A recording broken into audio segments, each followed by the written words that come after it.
131वी घटना दुरुस्तीचं विधेयक पार्लमेंटमध्ये मांडण्यात आलं आणि त्याला 2/3 बहुमत नाही मिळालं आणि त्यामुळे लोकसभेत ते मंजूर झालं नाही. आणि या बाबतीत फार मोठा गदारोळ संपूर्ण देशात सुरू झालेला आहे की काँग्रेस पक्ष आणि काँग्रेसचे जे समविचारी पक्ष आहेत त्यांचा महिला आरक्षणाला विरोध आहे म्हणून. आणि त्या गदारोळाचं खंडन करण्यासाठी मी आज तुमच्यासमोर आलेली आहे. काँग्रेस पक्ष हा कधीही महिला विरोधी नव्हता आणि महिला आरक्षण विरोधी पण नव्हता. आणि त्यामुळे काँग्रेस पक्षाचा याला विरोध आहे असा जो बागुलबुवा करण्यात येतो आहे तो बागुलबुवा संपूर्णपणे खोटा आहे. आणि खरं पाहता ह्याला जे नाव यांनी दिलं आहे नारी शक्ती वंदन अधिनियम, तर हे नारी शक्ती वंदन अधिनियम नाहीच आहे. हे नाव नाहीतर 103ची जी झाली घटना दुरुस्ती त्याच्यातही नव्हतं, आत्ताही नव्हतं. फक्त महिलांना आकर्षित करण्यासाठी हे नारी शक्ती वंदन अधिनियम असं म्हणून याला नाव देण्यात आलेलं आहे. 106वी जी घटना दुरुस्ती झाली त्या घटना दुरुस्तीनुसार महिला आरक्षण कायदा संमत झालेला आहे. आणि त्या 106व्या घटना दुरुस्तीमध्ये जो महिला आरक्षणाचं विधेयक जे मांडण्यात आलेलं होतं सप्टेंबर 2023मध्ये ते त्यावेळेला मंजूर झालं होतं. आणि त्याला काँग्रेस आणि समविचारी पक्षांनी सगळ्यांनी त्याला पाठिंबा दिला आणि ते एकमुखी मंजूर झालेलं होतं.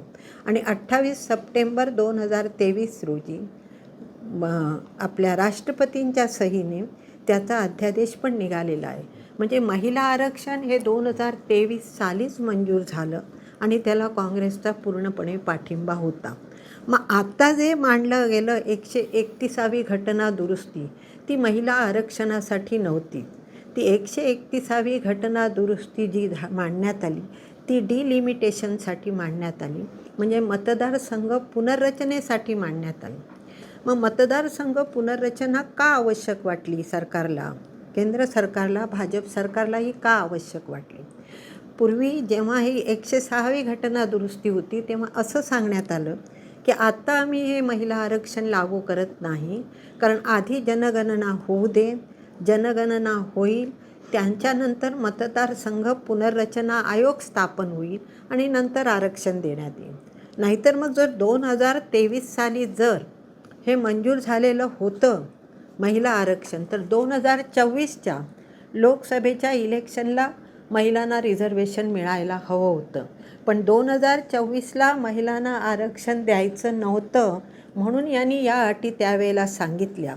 पार्लमेंटमध्ये गृहमंत्र्यांनी स्वतः सांगितलं 2026ला जनगणना होईल, नंतर डिलिमिटेशन तो आयोग स्थापन केला जाईल आणि नंतर महिलांना आरक्षण देण्यात येईल. मग त्यावेळची परिस्थिती तशी असताना त्यावेळेला जर महिला आरक्षण देण्यात येण्याची शक्यता असताना त्यावेळेला न देता आत्ता हे का मांडण्यात आलं? हा एक सगळ्यात मोठा त्यांचा काय कावेबाजपणा आहे तो सगळा लक्षात आला. कारण याचं कारण एक आहे बघा, जनगणना आता 2026ला सुरू होते. मग आता हे जे करत आहेत केंद्रीय जी मतदारसंघ पुनर्रचना ते 2011च्या जनगणनेवर घेत आहे. जर 2026ची जनगणना होते आणि जर ती जातनिहाय होते, जातनिहाय जनगणना आमच्या दृष्टीने अतिशय महत्त्वाची आहे, कारण त्याच्यात OBCना मिळेल, इतर पक्ष जे आहेत त्यांचं रेशो त्याच्यात ठरेल. ते न ठरवता 2011च्या जनगणनेवर ते घेत आहे. 2011च्या जनगणनेवर जर घ्यायचं होतं तर मग 2024ला का देण्यात आलं नाही महिला आरक्षण? हा एक सर्वात मोठा प्रश्न आहे. आणि आत्ता देताना उगाचच महिलांच्या आरक्षणाचं नाव पुढे करण्यात येतं आहे. महिला आरक्षणाचा या विधेयकामध्ये काहीही प्रश्न येत नाही. परंतु या ठिकाणी आता 5 ठिकाणच्या विधानसभेच्या निवडणुका सुरू होत्या, 2 ठिकाणच्या विधानसभेच्या निवडणुका अजून प्रलंबित आहेत. अशा परिस्थितीत महिलांचं जे काही मतदान आहे ते स्वतःकडे ओढून घेण्यासाठी नारी शक्ती वंदन अधिनियम म्हणून हे सगळं पुढे ढकलण्यात येण्याचा त्यांचा प्रश्न आहे. तर आता आमचा जो काँग्रेस पक्षाचा विरोध आहे तो या पहिल्या डिलिमिटेशनला विरोध आहे. आता परिस्थिती अशी आहे की ही जी जनगणना वगैरे होते याच्यात आपल्या लक्षात आलं असेल की आपण जे दक्षिण भारतातली राज्य आहोत ती आपण सगळी जवळजवळ सुशिक्षित राज्य आहोत आणि आपण लोकसंख्येवर कंट्रोल केलेला आहे. परंतु जी उत्तर भारतातील राज्य आहेत त्यांच्याकडे लोकसंख्येवर नियंत्रण अजूनपर्यंत झालेलं नाही. जर लोकसंख्येप्रमाणे जर घेतलं तर आपल्या दक्षिण भारतातल्या सीट्स या कमी होतील आणि उत्तर भारतातील सीट्स या जास्त होतील. म्हणजे प्रादेशिक असंतुलन होणार आहे आणि प्रादेशिक असंतुलनामुळे जे काही महत्त्वाचे निर्णय घ्यायचे आहेत ते फक्त उत्तर भारतातील लोकच घेतील. दक्षिण भारतात आपल्याला तेवढा संधी मिळणार नाही आणि त्यामुळे हा प्रादेशिक असमतोल जो होतोय त्यालाही काँग्रेस पक्षाचा विरोध आहे. उदाहरण म्हणून मी तुम्हाला सांगते की गोव्यातल्या ज्या 2 सीट आहेत ती गोव्यात एकच सीट होईल. जेव्हा हे 543वरून 850वर जातील तेव्हा यूपीतल्या सीट्स वाढतील 60-70, महाराष्ट्रातल्या 5 ते 6 सीट वाढतील फक्त, गोव्यातील 2ची 1 होईल. असंच आपली जी खाली राष्ट्र आहेत केरळ वगैरे जे आहेत कर्नाटक यांच्या सगळ्यांच्या सीट कमी होणार आणि यूपी बिहारच्या सगळ्या सीट वाढतील कारण तेथे लोकसंख्येची डेन्सिटी जास्त आहे आणि हा म्हणून आम्हाला प्रादेशिक असमतोल नको म्हणूनही आमचा त्याला विरोध आहे. सेकंडली जर तुम्हाला द्यायचं होतं आरक्षण तर जे पूर्वीचे 543 होते त्याच्यात तुम्ही देऊ शकला असता, परंतु ते यांनी नाकारलं. 850 संख्या केली. 850 संख्येत काय झालं आहे, महिला खासदारांना जास्तीत जास्त 100 वाढतील परंतु पुरुष खासदारांची संख्या 200हून जास्त वाढणार आहे. मग हे आरक्षण कोणाचं झालं, महिलांचं झालं की पुरुषांसाठी झालं, हाही एक प्रश्न त्याच्यात उपस्थित होतो. याशिवाय आणि एक महत्त्वाचा मुद्दा आहे की डिलिमिटेशनचं कसं करणार आहे. डिलिमिटेशनसाठी जो आयोग निर्माण केला जातो तो एका पत्राने त्याची निर्मिती होते, पत्राने एका स्थापन केला जातो. केंद्र सरकारचं एक पत्र झालं, तो आयोग स्थापन झाला, मग निश्चितपणे तो आयोग त्यांच्या अंडर काम करेल ही पण एक भीती आहे. आणि याचं मी एक तुम्हाला उदाहरण सांगते. काश्मीरचं उदाहरण घ्या. 2001च्या जनगणनेवर काश्मीरचं केलं गेलं. आसामचं पण तसंच झालं, त्यांचं मात्र 2011च्या जनगणनेवर केलं. तर हे करताना त्यांनी काय केलं, ज्या ज्या ठिकाणी भाजपाची लोकसंख्या म्हणजे भाजपला जे फेवरेबल होईल असे त्यांनी त्या ठिकाणी मतदारसंघ पाडले आणि ते मतदारसंघ तशा प्रकारे पाडल्यामुळे काही मतदारसंघ हे 25 लाखाचे झाले, काही मतदारसंघ हे 8 लाख लोकांचे झाले, काही मतदारसंघ त्यांनी 12-14 विधानसभा मतदारसंघाचा एक लोकसभा मतदारसंघ केला, तर काही ठिकाणी 5 ते 6 विधानसभा मतदारसंघाचा एक केला. म्हणजे त्याची काहीही नीटपणे असं त्यांना काहीही व्यवस्थितपणा नव्हता. जसं त्यांना वाटलं तसं करत गेले आणि त्याचा उपयोग त्यांना नंतर इलेक्शनला झाला. तर अशा प्रकारे सगळ्या ठिकाणी होऊ घेतलं तर तेही आपल्याला धोकादायक आहे आणि म्हणून त्यालाही काँग्रेस पक्षाचा विरोध आहे. तर अशा परिस्थितीत हे सर्व चालू असताना जर आम्हाला महिला आरक्षण जर ऑलरेडी जर आम्हाला पूर्वीच मिळालं आहे, 106व्या घटना दुरुस्तीप्रमाणे जर 2023 सालीच मिळालं आहे, तर मग हे महिला आरक्षणाचं नाव घेऊन हे पाठच्या दाराने जसं येतात तसं येण्याचा यांचा प्रयत्न होता आणि इतक्या फास्ट 72 तासाचं पण त्यांना संधी नाही दिली. 3 वर्षाचं अधिवेशन घेतलं. आता अधिवेशन तर आता पुन्हा आलं असतं, पुढच्या अधिवेशनात घेऊ शकले असते, पण तो न घेता ते एकाएकी यांनी का घेतलं हा पण एक मोठं प्रश्नचिन्ह आहे. 3 दिवसाचं विशेष अधिवेशनानं आणि भाजपना आणि त्यांच्या सहकारी पक्षांना माहीत होतं की त्यांचं राज्यसभेत 2/3 बहुमत नाही आणि घटना दुरुस्ती जेव्हा करतात तेव्हा 2/3 बहुमत लागतं. तर त्यांना कल्पना होती की 2/3 बहुमत आपल्याकडे नाही, त्यामुळे हे विधेयक हे त्यांनी जे आणलं होतं ते मंजूर होणार नाही विधेयक, हे माहीत असतानासुद्धा त्यांनी ते मांडलं.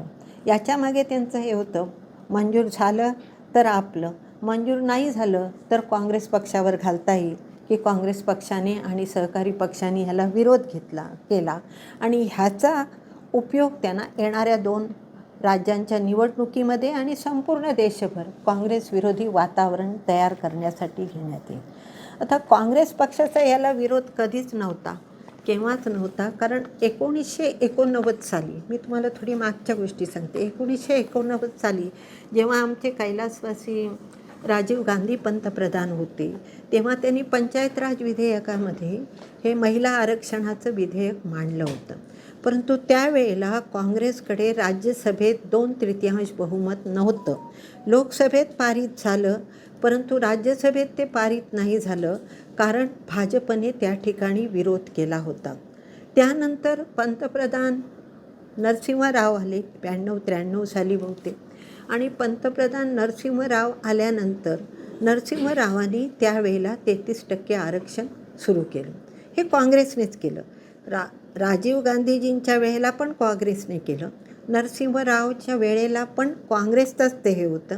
आणि त्यानंतर हे 33% आरक्षण सोडा, मनमोहन सिंग आल्यानंतर स्थानिक स्वराज्य संस्थांमध्ये 50% आरक्षण मनमोहन सिंगच्या सरकारने दिलं. एवढं सगळं काँग्रेसने केलेलं असताना काँग्रेस महिला आरक्षणाच्या विरोधात आहे असा बागुलबुवा करणं हे अतिशय चुकीचं आहे आणि ही ढोंगबाजी आहे. अशा प्रकारे काँग्रेसला बदनाम करण्याचे प्रयत्न जे चालू आहेत, ते प्रयत्न आम्ही हाणून पाडण्याचा प्रयत्न करतो आहे आणि त्यासाठीच तुमच्यासमोर मी हे विषय मांडला आहे. आता दुसरं मी तुम्हाला सांगते, जास्त करून म्हणजे काँग्रेस पक्षाने महिलांना काय काय दिलं. काँग्रेस पक्ष नेहमी महिलांच्या बाजूने उभा राहतो. महिलांना 33% आरक्षण काँग्रेसने दिलं आहे, महिलांना 50% आरक्षण काँग्रेसने दिलं आहे. आणि विधिमंडळात काँग्रेसच्या सरोजिनी नायडूंनी त्यावेळेला ब्रिटिश सरकारकडे पण मागणी केली होती की त्यावेळेच्या जी प्रातिनिधिक मंडळं असायची त्याच्यामध्ये महिलांना संधी द्यावं. काँग्रेस पक्षाचे तुम्हाला माहीत असतील, अध्यक्षपदी एनी बेझंट होती, सरोजिनी नायडू होत्या, इंदिराजी गांधी होत्या काँग्रेसच्या अध्यक्षपदी, सोनियाजी गांधी होत्या. भाजपचे तर कोणी नव्हते अध्यक्षपदी, महिला कोणी काही ठेवली नव्हती. काँग्रेसने महिला पंतप्रधान दिले, काँग्रेसने महिला राष्ट्रपती दिले, काँग्रेसने महिला मुख्यमंत्री दिले, काँग्रेसने महिला लोकसभा अध्यक्ष दिले. काँग्रेस मग कशी महिला विरोधी असू शकते? आणि आपल्या राज्यामध्ये तर तुम्हाला माहीत आहे, महिला बाल कल्याण विभाग हा काँग्रेस सत्तेवर असतानाच स्थापन केला गेला. काँग्रेसने निरनिराळ्या घटनादुरुस्त्या कायदे करून महिलांना पितृसत्ताक पद्धतीमध्ये संपत्तीमध्ये वाटप दिलं आहे. काँग्रेसने महिलांना नोकरीमध्ये दिलं आहे, नोकरीमध्ये आरक्षण दिलं आहे. राज्य महिला आयोग काँग्रेसने स्थापन केला आहे. त्याच्याशिवाय मुलींना संपत्तीत वाटा, खरेदी विक्रीत पत्नीचं नाव, महिला बचत गटांची चळवळ, हे सर्व काँग्रेसने सुरू केलेलं आहे. त्यामुळे आज जो प्रोपोगंडा चालला आहे की काँग्रेस महिला विरोधी आहे, तो संपूर्णपणे चुकीचा आणि खोटारडा आहे. अशी आमची या ठिकाणी भूमिका आहे आणि ती भूमिका मी आज तुमच्यासमोर मांडत आहे. मुंबईसारख्या मोठ्या आर्थिक राजधानीच्या पहिल्या निश्चितपणे, आणि त्याला आम्ही प्रादेशिक असमतोल म्हणतोय. हे फक्त खासदारांच्या संख्येपुरतं नाही आहे. जेव्हा काही विविध योजना वगैरे काही येतील तर त्याचा जास्त फायदा हा वरच्या उत्तरेकडच्या राष्ट्रांना होतील, दक्षिणेकडची राष्ट्र त्याच्यामुळे मागे पडतील. आणि मी म्हणते, आम्ही जेव्हा लोकसंख्या नियंत्रणात आणली, हा आमचा दोष आहे का?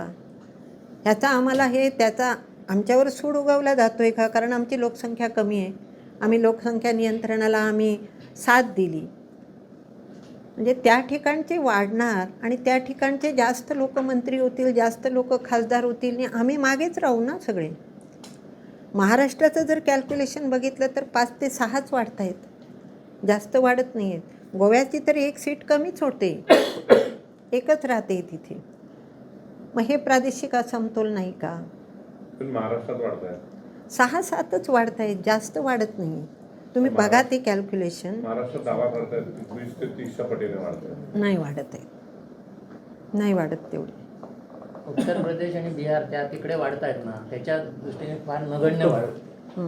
त्यानंतर पंतप्रधान मोदीजींनी देशाला संबोधित करताना काँग्रेसने विधेयकाची भ्रूणहत्या केल्याचं म्हटलं आणि तुमच्या काँग्रेसचा निषेध व्हायला लागला, विशेषतः राहुल गांधी. अशा वेळी महाराष्ट्रामध्ये कुठे काँग्रेस दिसली नाही.